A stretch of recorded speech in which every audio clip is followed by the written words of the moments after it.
आज हमें फिर से जाना था शॉपिंग। फ्रेंड की शादी है, शॉपिंग तो अब चलती ही रहेगी। हम इतनी धूप में शॉपिंग के लिए निकल गए। ये मुंह ऐसे बांध के तो जाना ज़रूरी था, वरना हम काले पड़ जाएंगे। सबसे पहले हम पहुँचे एक लहंगे की शॉप में, हमारी फ्रेंड को ज्वेलरी देखनी थी। उसके बाद हमें जाना था, बहुत सारे काम थे आज, तो हमने ज्वेलरी वहाँ से डन करी एंड हम निकल गए दूसरी लोकेशन के लिए। हमें लेनी थी उसके लिए, साड़ी के लिए, लहंगे के लिए चूड़ियाँ खूब सारी। हमने एक शॉप देखी, वहाँ पर इतनी बढ़िया बढ़िया चूड़ियाँ थी। हमने एक दो चूड़ी वहाँ सिलेक्ट करी।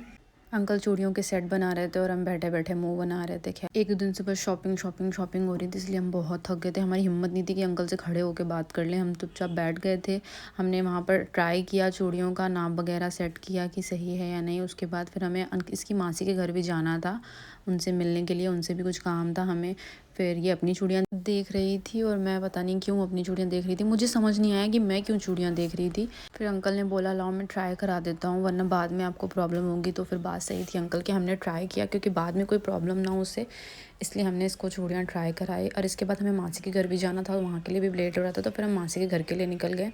एंड हमें मासी को भी लेके दोबारा फिर से मार्केट आना था, क्योंकि हमें काम था आज, हमारा मार्केट का ही चलने वाला था। उसके बाद हम मासी के घर के लिए निकल गए थे। इतनी ज़ोर धूप थी गाइस, बहुत तेज़ धूप थी। उसके बाद हम उसके घर पहुँचे।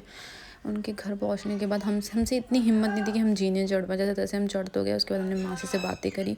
हम लोग अपने ही आप में कोई पोज मार रहे थे, कैमरे को देख देख के पता नहीं क्या ही करते रहते। अब मासी से तो काम कराएंगे नहीं, तो हमने खुद ही काम कर लिया, पानी ले लिया एंड पी लिया। उसके बाद हम बैठे थे, टाइम पास कर रहे थे, क्योंकि हमें बहुत तेज भूख लगी थी और मासी हमारे लिए पराठे बना रही थी। हम टाइम पास करने लगे। उसके बाद मैंने सोचा थोड़ा सा बातें कर लूँ इससे भी, तो मैं मिट्ठू राजा से बातें करने लगी। पर ये मेरी भाषा नहीं समझ रहा था, मैं भी इसकी नहीं समझ रही थी। खैर, उसके बाद फिर हमने मासी हमारे लिए पराठे लाई, हमने गरम गरम पराठे खाए, बहुत तेज़ भूख लगी थी। उसके बाद फिर हमने थोड़ी देर बैठ के मासी से बातें करी, क्योंकि हम बस अपने आप में ही लगे थे जब से आए थे। उसके बाद बातें करने के बाद हम फिर से मार्केट के लिए जाने वाले थे, तो हम डिसाइड कर रहे थे कि हम जाएं या ना जाएं, क्योंकि आज तो बहुत थक गए। तो हमने सोचा थोड़ी देर ऐसे ही बैठ के टाइम बिताते हैं, उसके बाद घर को निकल लेते हैं। तो मैं इसको कुछ समझा रही थी कि आगे क्या होने वाला है। खैर, मिलते हैं आपसे नेक्स्ट वीडियो में, तब तक के लिए बाय बाय।